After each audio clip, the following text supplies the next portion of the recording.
வயசான ஒரு தாத்தா இருந்தாராம். அந்த வயசான தாத்தாவோட வீட்டுல டிவி வந்து ரிப்பேர் ஆயிடுச்சு. ஸோ அந்த டிவியோடைய டிஷ் ஆண்டனை அவர் சரிப்படுத்துறதுக்கு அவர் அந்த மொட்டை மாடியில இருக்கிற அந்த டிஷ்ஷை வந்து போய் சரிப்படுத்திக்கிட்டு இருந்தாராம்.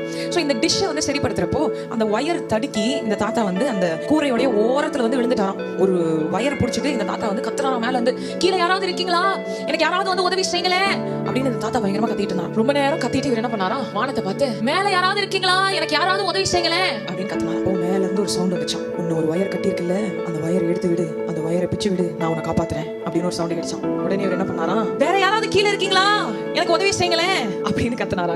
சில பேர் நம்மளுடைய வாழ்க்கையில இப்படியாக வாழ்ந்துட்டு இருக்கிறோம். ஆண்டவர் இருக்கிறாருன்னு தெரியும், நமக்கு உதவி செய்வாருன்னு தெரியும், ஆனா ஆண்டவர்கிட்ட இருந்து வர பதில் நம்ம எதிர்பார்க்கிற பதிலா இல்லைன்னா என்ன செய்யுது? உங்களுடைய வாழ்க்கையில கர்த்தர் ஒரு சொல்லை கொடுத்திருக்கிறாரா, ஒரு வாக்குத்தத்தத்தை ஆண்டவர் கொடுத்திருக்கிறாரா, அது இன்னைக்கு வேணா நிறைவேறாமல் இருப்பதை போல இருக்கலாம், ஆனா கர்த்தர் சொல்லிய நிமித்தம் அந்த வார்த்தை நிற்கும், அந்த வார்த்தை உங்களுக்குள்ள செயல்படும். அது அங்க இல்லைனாலும் அது உருவாகும். கர்த்தர் உருவாக்குகிற